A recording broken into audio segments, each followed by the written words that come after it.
Please subscribe my channel and don't forget to press bell icon to get notification about all new videos. Thank you. अस्सलाम वालेकुम students, आज का हमारा lecture है range of projectile. इससे पहले हम टाइम ऑफ फ्लाइट, उसके बाद मैक्सिमम हाइट, फिर व्हाट इज़ प्रोजेक्टाइल, ये लास्ट वीडियो के अंदर देख चुके हैं। अगर आपने लास्ट वीडियो नहीं देखी तो प्लीज़ लास्ट वीडियो पहले देख लीजिएगा रेंज ऑफ प्रोजेक्टाइल को समझने से पहले। और यहाँ हम बहुत सारी चीज़ें ऐसी हैं जो डायरेक्ट यूज़ करेंगे और उन चीज़ों को समझने के लिए, उन फार्मूलाज को समझने के लिए लास्ट वीडियोज़ देखनी ज़रूरी हैं।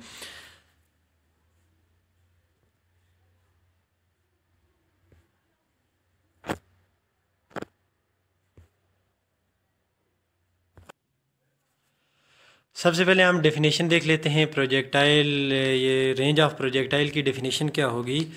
रेंज ऑफ प्रोजेक्टाइल की डेफिनेशन है the maximum distance covered bye a projectile in horizontal direction.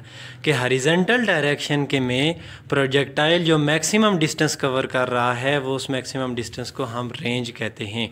या इसकी दूसरी डेफिनेशन क्या बनती है? The horizontal distance covered by body from point of projection to point where it hits the ground. कि अगर आप फॉर एग्जांपल किसी भी प्रोजेक्टाइल को इस पॉइंट से प्रोजेक्ट करते हैं और वो प्रोजेक्टाइल इस पॉइंट पर जाकर ग्राउंड को हिट करे अगर, तो अब पॉइंट ऑफ प्रोजेक्शन से लेकर और पॉइंट ऑफ प्रोजेक्शन, ये पॉइंट जहाँ से इस प्रोजेक्टाइल को हिट किया है, यहाँ से लेकर पॉइंट जहाँ पर ये दोबारा ग्राउंड को हिट करेगा, इन दोनों पॉइंट के दरमियान ये जो हॉरिजॉन्टल डिस्टेंस होता है, इस हॉरिजॉन्टल डिस्टेंस का नाम हम कह देते हैं रेंज। तो range is the horizontal distance, the maximum horizontal distance जो होगा उसको हम रेंज का नाम देंगे। अब ये इस तरह की हमारे पास फिग है कि ये इनिशियल वेलोसिटी है किसी भी प्रोजेक्टाइल की। इसके दो कंपोनेंट हैं, V I cos theta, V I sine theta. और ये horizontal distance point of projection से लेकर उस पॉइंट पर जहाँ पर ये ग्राउंड को हिट कर रहा है, इन दोनों पॉइंट के दरमियान जो ये हॉरिजॉन्टल डिस्टेंस है, इसका नाम हमने दे दिया रेंज, या इसको हम शो कर सकते हैं आर से। और लास्ट वीडियो के अंदर मैंने ये बताया था कि हॉरिजॉन्टल डायरेक्शन, इस प्रोजेक्टाइल पर लगने वाली सिर्फ एक फ़ोर्स होती है और वो फोर्स होती है ग्रेविटेशनल फ़ोर्स। और ग्रेविटेशनल फ़ोर्स की जो डायरेक्शन है वो डाउनवर्ड होगी। अब ग्रेविटेशनल फ़ोर्स का इफेक्ट सिर्फ वर्टिकल कंपोनेंट वेलोसिटी के वर्टिकल कंपोनेंट पर होगा। अब ग्रेविटेशनल फ़ोर्स का इफेक्ट हॉरिजॉन्टल कंपोनेंट पर कोई नहीं होगा। जबकि हॉरिजॉन्टल डायरेक्शन में किसी भी प्रोजेक्टाइल पर लगने वाली फ़ोर्स ज़ीरो होती है। हॉरिजॉन्टल डायरेक्शन में कोई फोर्स नहीं लग रही होती। तो हम यहाँ देख लेते हैं जैसे हॉरिजॉन्टल डायरेक्शन में फ़ोर्स ज़ीरो होगी, एफ एक्स डायरेक्शन में लगने वाली फ़ोर्स। अगर एफ की जगह हम लिखें तो ये m a x is equal to zero, this implies that a x is equal to zero. तो हॉरिजॉन्टल डायरेक्शन में जो एक्सेलरेशन है वो एक्सेलरेशन ज़ीरो होगा। और अगर एक्सेलरेशन ज़ीरो हो तो वेलोसिटी, अगर एक्सेलरेशन ज़ीरो हो तो वेलोसिटी कांस्टेंट होती है। एक्सेलरेशन ज़ीरो उसी सूरत में हो सकता है जब वेलोसिटी कांस्टेंट हो। क्योंकि देखें, अगर वेलोसिटी कांस्टेंट है तो चेंज इन वेलोसिटी ज़ीरो होगी। जब चेंज इन वेलोसिटी ज़ीरो है तो एक्सेलरेशन की वैल्यू भी ज़ीरो होगी। अब नेक्स्ट, यहाँ हमने देखा हॉरिजॉन्टल जो एक्सेलरेशन है हॉरिजॉन्टल डायरेक्शन में वो ज़ीरो है, तो लिहाजा वेलोसिटी का हॉरिजॉन्टल कंपोनेंट कांस्टेंट होगा थ्रू आउट द मोशन। और हॉरिजॉन्टल कंपोनेंट वेलोसिटी का कौन सा है? V I cos of theta. ये V I cos of theta हमारे पास कांस्टेंट होगा। तो अब दूसरे नंबर पर देखें, जो रेंज है, रेंज डिस्टेंस वो डिस्टेंस है जो एक्स डायरेक्शन में हो। एक्स डायरेक्शन में जो डिस्टेंस होगा उसको हम रेंज का नाम देते हैं। तो लिहाजा ये जो रेंज होगी, रेंज कैलकुलेट करने के लिए हम वेलोसिटी का कौन सा कंपोनेंट यूज़ करेंगे? तो रेंज कैलकुलेट करने के लिए हम वेलोसिटी का वो कंपोनेंट यूज़ करेंगे जो रेंज की डायरेक्शन में है। तो रेंज की डायरेक्शन में है एक्स कंपोनेंट, तो लिहाजा रेंज कैलकुलेट करने के लिए हम वेलोसिटी का एक्स कंपोनेंट या V I cos of theta use करेंगे। नेक्स्ट हम रेंज के लिए कोई मैथमेटिकल एक्सप्रेशन देख लेते हैं रेंज ऑफ प्रोजेक्टाइल के लिए। एक ये सिंपल सी फिज़िक्स की इक्वेशन है S = VT, ये सब जानते हैं। इसी इक्वेशन को यूज़ करके हम रेंज फाइंड करेंगे। S डिस्टेंस, और यहाँ हमने डिस्टेंस का नाम दे दिया रेंज, और लिहाजा S की जगह हम लिख सकते हैं R। उसके बाद VI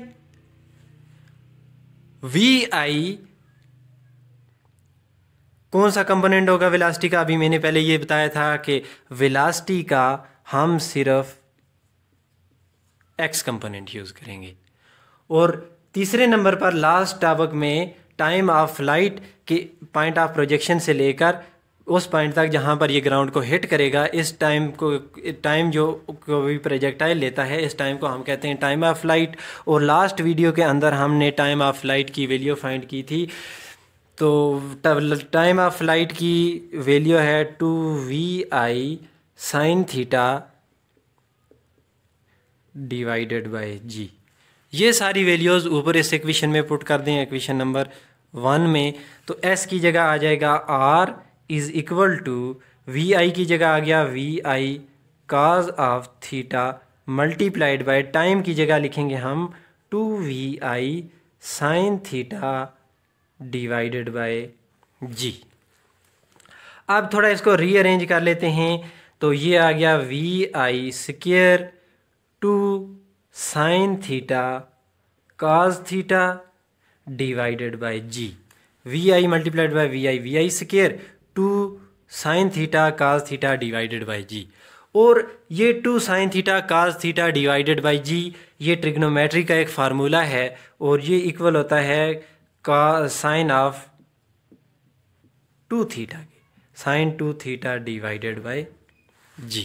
और ये रेंज का क्या VI² sin 2 थीटा /g।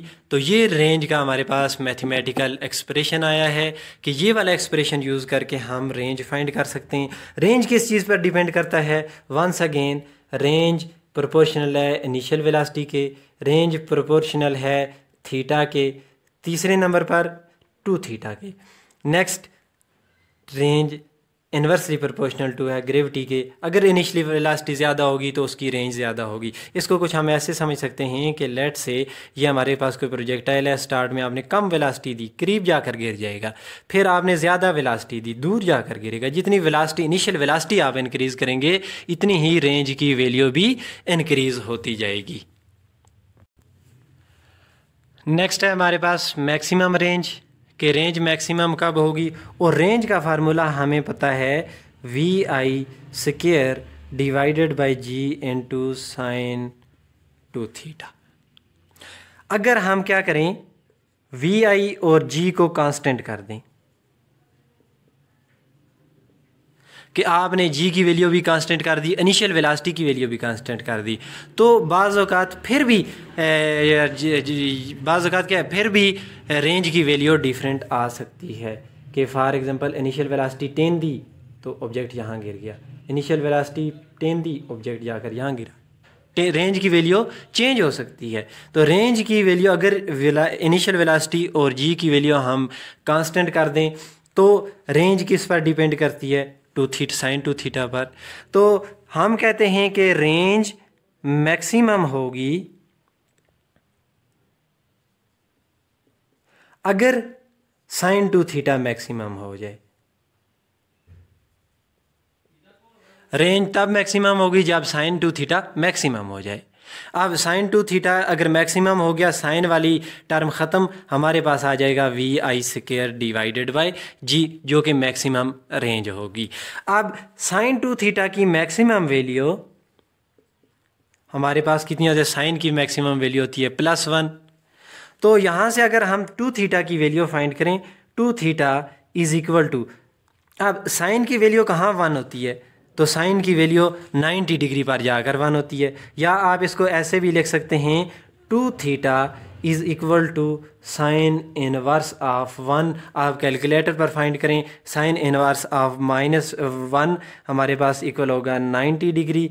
अब थीटा फाइंड करना है तो theta is equal to 90 divided by 2, theta is equal to आ जाएगा हमारे पास 45 डिग्री। लिहाजा अगर एंगल 45 डिग्री होगा तो रेंज हमारे पास मैक्सिमम होगी। तो अब इस इक्वेशन से इससे क्या कंक्लूजन निकलता है कि रेंज मैक्सिमम के लिए आपको थीटा की वैल्यू 45 डिग्री रखनी पड़ेगी। अगर 45 से ज़्यादा हुई फिर भी रेंज कम होगी, अगर 45 से कम हुई फिर भी रेंज कम होगी।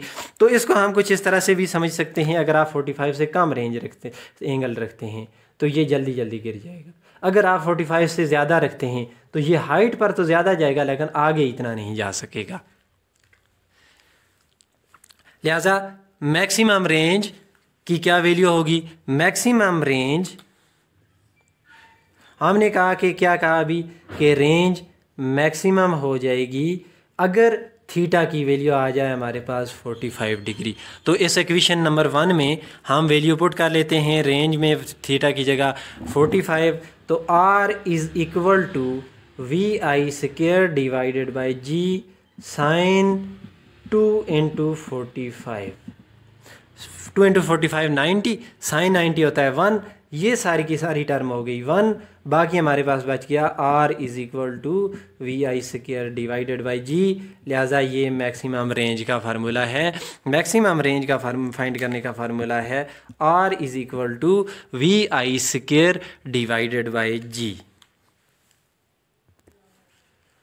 अच्छा, फिर बाज़ औक़ात ऐसा होता है कि मुख्तलिफ एंगल हैं लेकिन उन पर रेंज सेम आती है। हमें ये कैसे पता चलेगा कि जो कौन कौन से ऐसे डिफरेंट एंगल हैं जिन पर रेंज सेम आएगी?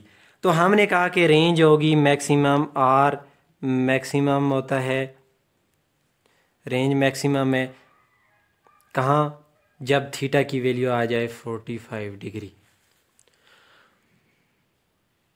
कोई से भी दो एंगल जिनका 45 से डिफरेंस सेम होगा उन पर रेंज सेम आएगी। कोई से भी दो एंगल, गौर से सुनना, कोई से भी दो एंगल जिनका 45 से डिफरेंस सेम होगा उन पर रेंज भी सेम होगी। फॉर एग्जांपल मैं एक लेता हूँ थीटा की वैल्यू 50 डिग्री, एक लेता हूँ थीटा की वैल्यू 40 डिग्री। अब हमने डिफरेंस हमें देखना होगा 45 से, 45 से इसका डिस्टेंस 5 है, डिफरेंस 5 डिग्री है, इसका डिफरेंस भी 5 डिग्री है। वो वाले दो एंगल कोई से भी, ये ज़रूरी नहीं है 40 और 50 को आप फाइंड कर सकते हैं, कोई भी दो एंगल जिनका 45 से डिफरेंस सेम होगा तो उन पर रेंज सेम आएगी। लिहाजा रेंज थीटा की को दो वैल्यूज़ 40 डिग्री और 50 डिग्री दोनों के लिए रेंज सेम होगी।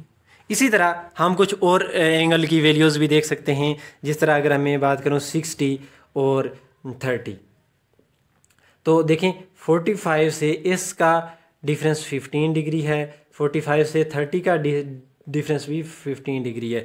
लिहाजा इन दोनों का 45 से डिफरेंस सेम है तो इन पर भी जो रेंज होगी रेंज सेम होगी। फिर एक और कंसेप्ट कि हम कहते हैं कि 45 से एंगल हम इंक्रीज़ करते हैं या 45 से डिक्रीज़ करते हैं तो रेंज डिक्रीज़ होना शुरू हो जाती है, 45 पे रेंज मैक्सिमम होती है। तो अब अगर आपसे ये क्वेश्चन किया जाए 75 डिग्री पर रेंज ज़्यादा होगी या 35 डिग्री पर रेंज ज़्यादा होगी तो कैसे कैलकुलेट करेंगे आप? तो इसके लिए बड़ा आसान सा एक ही फार्मूला, एक सेंटेंस आपने याद रखना है। जो एंगल जो एंगल 45 के ज़्यादा करीब होगा, जिस एंगल का 45 से डिफरेंस कम होगा उस पर रेंज ज़्यादा होगी। Angle close to 45 degree will have maximum range या ग्रेट लार्ज।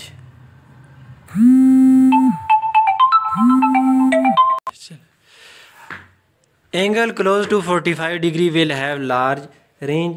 जो एंगल 45 के ज़्यादा क्लोज़ होगा उसके पर रेंज भी ज़्यादा होगी। फॉर एग्ज़ाम्पल एक हम ले लेते हैं एंगल 55 और एक ले लेते हैं हम एंगल 37। इनमें किस एंगल पर रेंज ज़्यादा होगी? अब हम 45 से इसका डिफरेंस देखेंगे। 45 से 37 का जो डिफरेंस है वो है 8 डिग्री, जबकि 45 से 55 का जो डिफरेंस है वो है 10 डिग्री। अब किसका डिफरेंस कम है? तो कौन ज़्यादा क्लोज है 45 के? तो 37 45 के ज़्यादा क्लोज है, लिहाजा यहाँ पर रेंज ज़्यादा होगी, जबकि 55 की रेंज कम होगी। और बाकी भी अगर कोई एंगल आपसे पूछ लिया जाए तो आप इजीली इसको फाइंड कर सकते हैं। चलें, आज के लेक्चर में इतना ही काफ़ी है। अल्लाह हाफ़िज़। नेक्स्ट लेक्चर तक के लिए अगर आपको ये वीडियो पसंद आई है, लाइक शेयर सब्सक्राइब ज़रूर कीजिएगा। Thank you.